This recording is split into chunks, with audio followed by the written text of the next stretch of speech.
Bonsoir et bienvenue. En Côte d'Ivoire, il y eut une époque où bien sûr on assistait au décès de plusieurs acteurs de la scène, de la comédie comme de la musique. Ça a été bien sûr un mal profond pour toute la Côte d'Ivoire et même encore la sous-région. Les artistes partaient en cascade, c'était une mort.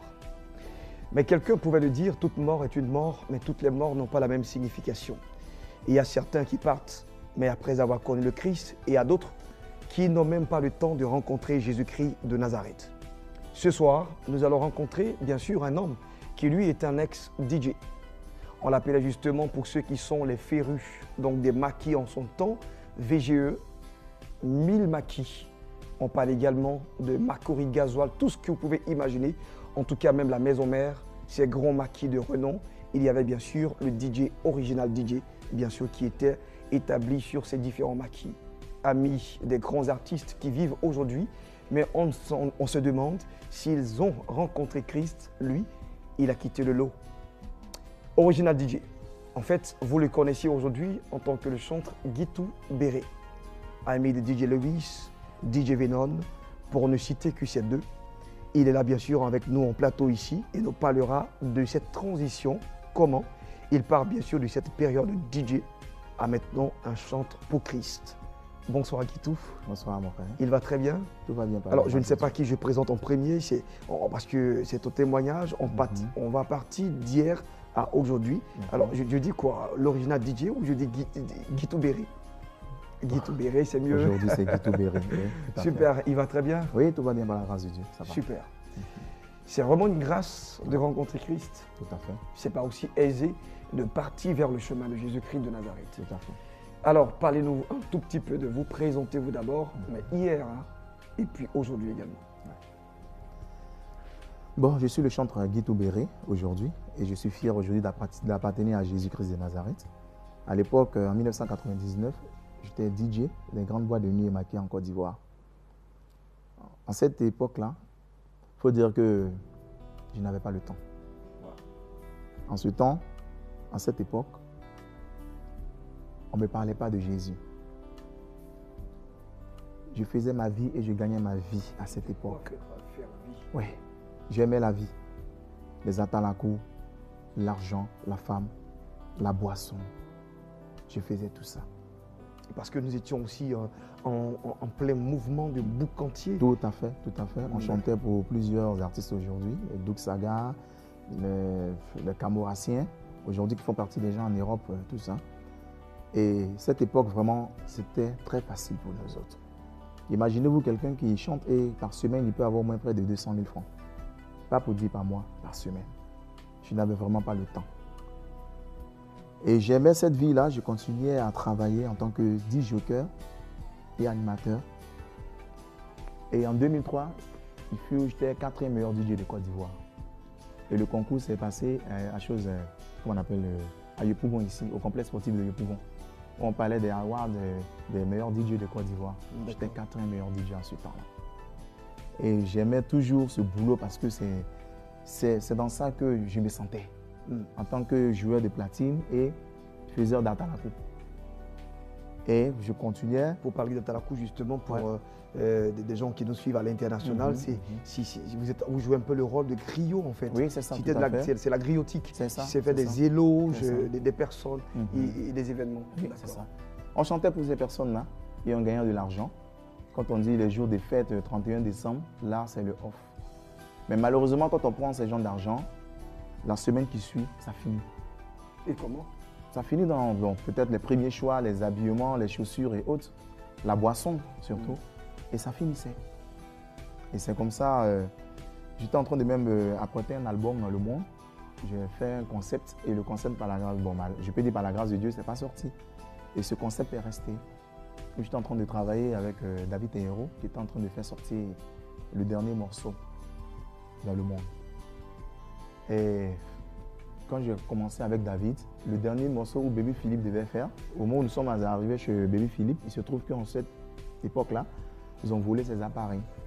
Et on devait attendre peut-être un mois ou soit un mois et demi pour reprendre les choses. Et après, on allait continuer. Et c'est ainsi, un jour, j'ai salué comme ça à la sœur au passage, qui m'a demandé d'aller accompagner qui m'a demandé de l'accompagner à la consécration de son enfant dans une église. Bon, en ce temps, c'était une période où c'était des cellules. Ce n'était pas encore l'église. Et moi, sincèrement, ce jour-là, je ne voulais pas partir. Elle a insisté pour que je parte. Et j'ai accepté de partir. J'ai pris des gâteaux, voilà, tout ce qui était bissap et autres. On a mis dans le taxi, on est parti. Et quand nous sommes arrivés, pendant qu'ils étaient en train de faire la fête, je me posais la question à savoir, ce lieu-là, on me dit c'est ici, on prie, c'est l'église. Bon, moi, j'étais catholique en ce temps. Tu me parles d'un coin comme ça, bon, une cour, on dit on prie là-bas. Bon, ça me fait bizarre. Donc moi, je voyais ça un peu en genre système de fétiche façon. Et l'homme de Dieu qui était assis, il y a un homme de Dieu qui était assis qui me fixait des yeux. Il me regardait. Et pendant qu'il me regardait, moi aussi, bon, je n'avais pas peur parce que moi, en ce temps-là, tu me regardes, je n'ai pas peur de toi. Mais il faut dire en même temps qu'il pouvait vous regarder parce qu'en ce moment-là, vous portiez des dreads. Oui, effectivement. Vous avez un style, franchement, Oui, un c'est look, ça. mais qui coupe le souffle. C'est ça. Parce que moi, j'avais pensé à ça. Je me suis dit, peut-être c'est à cause de ça qu'il me regarde. Mais je n'ai pas pensé à autre chose. Mais il me fixait des yeux et moi, j'ai demandé à la sœur, mais l'homme de Dieu, là, il me regarde là. C'est quoi? Pourquoi il me regarde comme ça? Elle dit, s'il te regarde, c'est qu'il a vu quelque chose. Bon, moi, je me posais la question, vu quoi? Franchement, ça me gênait. Ça me gênait. Et je suis sorti. À peine je partais, il m'a regardé puis il dit, regardez bien ce jeune homme-là. Dieu l'a déjà mis à part, mais il ne sait pas. Dieu l'a mis à part pour chanter pour sa gloire, pour que les malades guérissent. Mais il ne sait pas. Mais le temps viendra et vous allez témoigner ça. Et quand il m'a dit, je l'ai regardé comme ça, il dit, mais lui, il raconte n'importe quoi. Et je suis sorti en ce temps. Je t'assure, mon frère, en ce temps, j'étais arrogant. Très, très, très arrogant. Tu me parles, je te regarde, je n'ai pas peur de toi. Et j'ai pris la route, je suis allé à la maison. La semaine qui a suivi, c'était un mardi où la sœur est venue encore me réveiller pour qu'on parte à la cellule. Et quand elle est venue me réveiller, je lui ai dit franchement, je ne pourrais pas partir. Parce que je devais remonter vers 19h. Bon, là, je suis descendu, je me reposais, il était 15h. Le temps de reprendre encore les choses pour partir. Bon, là, tu viens me réveiller pour aller dans une prière. Je n'ai pas le temps. Et c'est ainsi, elle m'a laissé, elle est partie. Mais quand elle est partie, c'est la toute première fois que j'ai eu un songe. Je n'ai jamais fait des rêves. Je me posais la question de savoir si j'étais un être humain en ce temps. Et le songe que j'ai fait, je vois une dame qui est en train de me poursuivre en rêve. Et quand elle me poursuit à tel point que c'est comme si, où tu es, je suis en train de courir. J'essaie d'arriver où tu es, mais je n'arrive pas. Je transpire, j'ai tout sur moi, je cours, je n'arrive pas. Et pendant ce temps, elle est derrière moi. Elle ne court pas, mais c'est comme si elle glisse. C'est-à-dire qu'elle bouge comme ça et elle vient vers moi. Et il y a un monsieur qui était arrêté, quelqu'un qui était arrêté auprès de moi qui m'a dit, cache-toi en bas de cette table. Et je me suis caché. Et quand je me suis caché, elle est venue s'arrêter juste devant où j'étais. Je la voyais maintenant partir. Et quand elle partait, ses cheveux traînaient. Elle avait des cheveux vraiment... Franchement, je ne sais pas comment t'expliquer ça. C'était un peu genre comme en or fin, d'une manière. Puis, bon, là, elle a traîné. Voilà, ça brillait. C'est ça. Et elle est partie avec ses cheveux. Je me suis réveillé. Et quand je me suis réveillé, ma pensée allait directement à la cellule. Voilà, je portais 2 boucles d'oreilles avec mes cheveux nattés. Quand je suis arrivé, à peine je voulais rentrer, c'est comme si quelque chose me dit enlève tes boucles d'oreilles. Et j'ai enlevé les boucles. Je suis rentré. Les gens sont en train de louer le Seigneur en battant les mains. Parce qu'en ce temps, il n'y avait pas de piano. Et pendant qu'ils sont en train de battre les mains, on va m'installer à la dernière place. Il y a un tam-tam là-bas. Il n'y a personne pour taper. En tant que moi, je suis un excellent tapeur. Ah, d'accord. Oui, je suis un excellent tapeur. J'arrive, je vois les gens sont en train de louer. Une voix me dit, prends, tu vas taper. Une autre voix me dit, non. Genre, tu es un boucantiste, tu vas faire quoi avec ça? Tu vas taper, les gens vont se moquer de toi. C'est l'original DJ. Voilà, mais l'original DJ se trouve dans les platines, pas dans les tam-tams, à l'église, effectivement. Donc, avec mon orgueil, je n'ai pas pris. Les gens ont loué le Seigneur, ils ont fini de louer. L'homme de Dieu a pris la parole, il a commencé à prêcher. Et quand il prêchait la parole, j'avais comme l'impression qu'il parlait de moi. C'est comme s'ils ont fait une réunion et puis on parlait de moi à travers sa prédication qu'il était en train de donner. Et franchement, ça m'énervait. Ah bon? Oui, ça m'énervait. Ça m'énervait à tel point que j'ai demandé même à la soeur, j'ai dit, donc toi tu es venu parler de ma vie ici. Elle dit, non mais comment? J'ai dit, non mais pourquoi il parle de moi? C'est vraiment, j'ai fait les histoires avec la pauvre dame. Et tellement que ça m'énervait, j'ai pris la route, je sortais. Et voici son père, son fils spirituel maintenant qui rentre, qui est l'apôtre Abraham, que je salue aujourd'hui, qui est aujourd'hui, par son canal, je suis devenu ce que je suis aujourd'hui. l'apôtre Abraham. Quand je l'ai vu, il y a eu une connexion d'amour entre lui et moi. Je n'ai rien compris. Et c'est ce qui m'a obligé de rester ce jour-là. Je suis allé reprendre ma place. Quand l'homme de Dieu a fini de prêcher, il a dit, je donne la parole à mon fils. Le fils est monté quand il a commencé à prêcher la parole. C'est comme s'ils ont pris alcool et coton pour soigner la blessure qui était dans mon cœur. Et du coup, je l'aimais et j'entends la voix qui me dit DJ de Jésus. Il me dit DJ de Jésus, tout d'un coup. Bon, j'ai commencé à aimer sa prédication. Et pendant qu'il était en train de faire la prédication, il a demandé à des personnes de se lever. Sincèrement, c'était comme un spectacle pour moi, ce jour-là. Ce n'est pas que je suis allé à l'église, ça veut dire que je suis resté à cause de lui. Pour ne pas dire à cause de Dieu, parce que je ne maîtrisais pas cette histoire de Jésus à ce temps. D'accord. Et ce monsieur commence à parler des paroles de prophétie. Il dit, bon, il y a une femme ici, tu es malade, tu vas guérir. Et je vois cette dame qui tombe. Je t'assure que je regarde même la dame comme ça. Je suis vraiment étonné de voir ça. Mais comment quelqu'un peut parler et puis les gens sont en train de tomber? J'ai dit, mais ça tombe bien, c'est que je peux le voir pour quelqu'un aussi. C'est comme ça. Je pensais comme ça. J'ai dit, mais il est trop fort. Tcho, quelqu'un qui parle comme ça et puis les gens tombent. Mais c'est qu'il est bon. Et du coup, sincèrement, j'ai aimé ce monsieur-là.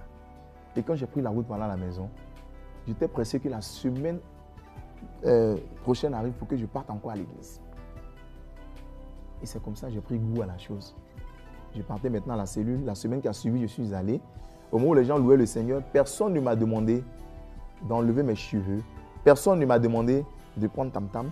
Personne ne m'a demandé d'enlever mes boucles d'oreilles. À peine je devais mettre les pieds, c'est les mêmes paroles encore. Les rappels qui venaient d'enlever mes boucles d'oreilles. Et quand je suis rentré, j'ai pris le tam-tam, j'ai mis le devant de moi et j'ai commencé à taper. Pendant que les gens louaient, avec les cheveux nattés, mon frère. Et les gens louaient et moi je tapais. Depuis ce temps, on m'appelait maintenant DJ de Jésus en ce temps. Et l'homme de Dieu a donné une parole. S'il m'écoute, il sait très bien de quoi je parle. Il m'a dit, je suis en train de faire mon album dans le monde. Mais de mettre un seul morceau de Dieu. Il ne me demande pas d'enlever. Parce que ce monsieur est très sage. Il dit, je ne te demande pas de quitter dans ce que tu es en train de faire. Mais je te demande simplement de mettre un seul morceau de Dieu dans ce que tu es en train de faire. Et tu verras ce que Dieu va faire. Bon, là j'ai fini les morceaux chez David et Héros. Il me reste un morceau que Baby Philippe doit faire. Bon, pour trouver un morceau pour introduire. En tant que mon producteur a déjà tout payé. Des millions chez David et Héros. Parce que j'avais le même producteur avec DJ Mix en ce temps. Bon, là on a fini. Comment je vais faire? Bon, il faut dire aussi en ce temps-là aussi, j'avais l'argent sur moi. Je me suis levé, le lendemain je suis allé en studio. Et je suis allé voir l'arrangeur, je lui ai dit, bon, j'ai un morceau que je voulais que tu fasses rapidement en single pour que je puisse balancer. Il dit, bon, c'est quel morceau? Il dit, c'est un son chrétien. Fais-moi ça rapidement. Il dit, d'accord. Donc je suis rentré en studio, il a mis un beat un peu genre rythmé en DJ là. D'accord. Je t'assure que c'était tellement intéressant que pour Jésus là, j'ai mis à côté. Ah bon? Et je me suis rappelé des œuvres, des atalakou qu'on a l'habitude de faire. Mais je t'assure, mon frère, quand je suis rentré, au moment où je devais commencer, j'ai oublié déjà les paroles. Il m'a dit, reprends. Je reprends, j'oublie ce que je vais chanter. En ce temps, on chante parce qu'il faut chanter. On s'inspire un peu et puis les autres viennent mettre un peu en featuring, puis terminé. Mais je t'assure que je ne pouvais pas m'inspirer dans ce que j'étais en train de faire. Et c'est comme ça, faut dire que j'étais découragé. Et j'ai enlevé maintenant ma Bible. J'ai pris le psaume 23. Je me suis inspiré sur le psaume 23, qui est la parole éternelle à mon berger, je ne manquerai de rien. Mais j'ai pris ça à un rythme de louange, mais un peu en cadence DJ. Et j'ai chanté. Je t'assure, j'ai fini. J'ai demandé à 2 DJ de venir mettre un peu leur voix dedans. Au lieu de dire Satan sort dans ce corps, on disait Jésus rentre dans ce corps, dans ce morceau. On a fini, il a fini de masteriser, j'ai pris l'album, le CD et je suis parti. J'arrive à la maison, au moment où j'étais en train de m'apprêter, c'était au Remblai, j'étais au Remblai en ce temps. Je m'apprête à aller au travail, mon producteur m'appelle. Il me dit, mon original, ça tombe bien, puisque l'album n'est pas encore fini. Mais tu vas prendre un morceau dans ce que tu es en train de faire là. Puisqu'il y a RTI Musique qui est à la cour des Grands de Bakouri, tu vas aller rapidement prester. Il y avait Ketchevara, il y avait DJ Feno, il y avait Volcano, on était plusieurs DJ, Lewis et autres, nous tous, DJ Jeff, tout ça. Et on devait prester. Je t'assure que j'ai compris une seule chose, Dieu a voulu faire quelque chose avec moi. Imagine, je sors de la maison et puis Séquence m'arrête. On dit, oh monsieur, vous partez où? Je dis, non, je suis DJ. On dit, on s'en fout des DJ. On fait quoi les DJ? Monte ici. Et je suis monté dans le cargo. Je n'étais pas seul, on était plusieurs là, on était près de 4 personnes là. Et ils ont tourné avec nous, ils sont allés vers Anoumambo. Anoumambo, on arrive, on demande aux autres, mon ami, toi tu as combien? Le gars dit, chef, je n'ai rien, on le chicote. Il dit, ils ont chicoté presque tous ceux qui sont là, tous ceux qui étaient dans la voiture. Et moi, chose bizarre, on me demande j'ai combien? Je dis, je n'ai rien, on ne me touche pas. Et c'est ainsi, ils ont tourné dans Anoumambo, ils sont arrivés au 1000 maquis et on me dit, toi, descends. Mais j'ai compris quelque chose, je me posais la question, c'est Satan ou c'est Jésus? Parce que là, j'essaie... Parce que vous alliez au 1000 maquis? Oui, je partais au 1000 maquis juste parce que mon producteur m'a appelé pour me dire que je devais venir, je devais prester. Puisque RTI Musique était là, je devais prester. Alors mais là, donc on vous prend et on vous dépose. On me dépose carrément au 1000 maquis, on me dit, monsieur, descendez. C'est une belle question. Était-ce Dieu qui vous a... Effectivement. Mais j'ai compris que c'était Dieu. Ah bon? Parce que je vais t'expliquer. J'avais le CD chrétien que j'avais fait. Et quand je suis arrivé, mon producteur m'a dit, ah, ça tombe bien, tu es arrivé. On va d'abord te positionner rapidement. Je vais dans la voiture prendre ton CD. Il arrive dans la voiture. Il me dit, mais je n'ai pas l'offre. Il dit, mais comment? Il dit, non, j'ai oublié ton CD à la maison. J'ai dit, ah, boss. Mais comment? Il dit, non, mais je ne sais pas pourquoi. Je ne sais pas, mais peut-être que ce n'est pas ta chance aujourd'hui. Je lui ai dit, bon, je suis allé en studio. J'ai fait un morceau chrétien là. Je voulais quand même te faire écouter, mais comme on n'a pas eu le temps, puisque c'est aujourd'hui que je suis parti. Donc comme je suis là, ça tombe bien, je peux rester avec. Il a douté un peu. Il a douté, mais il a dit, il n'y a pas de problème. C'est toi qui vois, hein. Moi j'ai confiance en toi parce que je sais que tu es un bon chanteur. Donc il n'y a pas de problème. Je suis rentré à la technique. J'ai positionné le morceau. Il y a mix qui passait, c'est après mix que moi je passais. Je t'assure, hein, frère, c'est devant le Seigneur que je parle. Quand j'ai presté, j'ai fini ma prestation, j'ai reçu que des bissés. Sérieux là? Oui, je vous le dis en vérité. J'ai reçu des bissés. Parce qu'en ce temps, vous imaginez, les DJ, nous on chantait, on faisait un peu les gens, les Ningala mensonges, un peu, on chantait un peu parce qu'il faut chanter, on ne disait rien de bon, sincèrement. Oui, c'était du verbiage creux en fait. Mais j'ai chanté avec un test. En parlant de l'Éternel mon berger, et quand j'ai fini, les DJ sont venus chanter. Et quand ils ont chanté, ils ont dit, Jésus rentre dans ce corps. Et j'ai compris une seule chose. Quand j'ai chanté, Christelle Cassie est venue me poser la question. Elle dit, mais quelle a été ton inspiration? Chose bizarre. Bon, on dit, DJ, mais toi, tu es venu avec un test. Quelle a été ton inspiration? En toute sincérité, j'ai dit, je ne sais pas. Waouh. J'ai dit, je ne sais pas. Mais c'est quand même plein de sens ce que vous dites quand même. J'ai dit, je ne sais pas. Je me suis inspiré un coup comme ça, je suis rentré dans le studio et puis j'ai chanté. C'est comme ça que je lui ai dit. En tant aujourd'hui, si tu me demandes quelle a été ton inspiration, je vais dire c'est le Saint-Esprit. Amen. Parce que vous avez appris à le connaître. Tout à fait. Il y a une intimité tout entre à vous. fait. Vous le connaissiez. Oui, en fait. tout à fait. C'est wonderful. Mais en ce temps, j'ai dit je ne sais pas. Je suis rentré en studio et j'ai chanté. Mon producteur m'a regardé et m'a dit on met ça dans l'album. Il dit mais c'est très bon. Il dit on met ça dans l'album. Il dit mais à quel moment je suis parti faire? Il dit non, c'est ce matin que je suis allé faire ça. Il dit mais c'est très bon. J'ai reçu Bissé dans ma qui pendant que je suis allé chanter pour Jésus. Je suis allé à la cellule, j'étais tellement heureux, tellement dans la joie, que j'ai dit à mon père spirituel que papa, je suis venu rendre un témoignage. Et j'ai rendu le témoignage. On va continuer, mais en ce moment-là, quel était donc le rapport que vous entreteniez avec vos amis DJ? C'était quoi finalement? Quelle est la casquette qu'on vous portait? Non, on était toujours pareil. J'étais toujours pareil avec eux. Toujours DJ? Oui, toujours DJ. Devant les boissons, oui, devant les femmes, oui, tout à fait. Sauf que c'est le texte qui change. Voilà, c'est le texte parce que je suis allé et puis on m'a dit inspire-toi sur un morceau. Je suis allé m'inspirer sur le morceau et puis terminer. Ouais. Bon, il n'y a pas d'enseignement, il n'y a rien pour me dire qu'il faut être truc. Mais je partais à l'église, j'écoutais la parole. J'écoutais la parole. Mais ce jour-là, les DJ, on mangeait toujours ensemble. On travaille à 6 h du matin, on achète garba, là, on est assis, on mange, on fait la java et puis bon, on termine, chacun rentre dans la maison et on attend le soir encore pour être encore au travail. Donc, j'étais en train de dormir un jour. Vous avez rendu le témoignage à l'église, à la cellule? Oui, à la cellule de prière. Les gens. C'était quoi la réaction? C'était la joie. La joie. Parce que quelqu'un qui vient d'arriver, qui est un peu du genre gonflé, qui vient de rendre un témoignage pour dire qu'il allait louer le Seigneur dans un maquis et les gens acclamaient. C'est une grande joie. Amen. Mais moi, c'était une meilleure forme d'évangélisation. J'étais heureux, mais chose bizarre, je ne voyais pas ça comme ça. Moi, chez moi, je suis allé chanter. Bon, j'ai bien chanté là, terminé. J'ai pris goût à la chose. De Dieu. De Dieu. j'ai pris goût et j'ai dit, bon, pourquoi pas enlever mes boucles d'oreilles. Je vais enlever mes boucles d'oreilles puis rester mes cheveux nattés, ça fait quoi? J'ai enlevé les boucles. Ah d'accord, c'est ce qui donne justement ça. Oui, c'est ça. Sur la photo. J'ai enlevé les boucles et j'ai jeté. Et j'ai commencé à changer le style. Voilà. Pour la caméra, je ne sais pas si on voit. Oui, non, c'est déjà voilà. c'est géré. Et on voit déjà. J'ai commencé à changer de look. Pourtant, précédemment, c'était comme ça. Je m'habillais comme ça, voilà. Avec, voilà. Wow, de façon gangsta, voilà. Gangsta, avec la Ray-Ban, tout à fait. Tout ce qui allait avec. Wow. Et j'ai commencé. Un changement notable. C'est comme ça, mes amis ont remarqué cela. Ils ont vu que j'ai commencé à partir de là, ils ont vu que j'ai commencé à me retirer légèrement d'eux.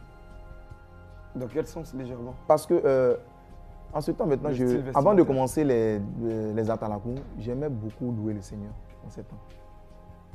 Avant, je rentrais directement, je faisais et je vendais de la boisson. Je peux vendre la boisson même, je peux vendre près de combien de vins mousseux là. Et puis bon, j'ai des dons, j'ai des casiers de bière derrière moi, uniquement, spécialement pour moi.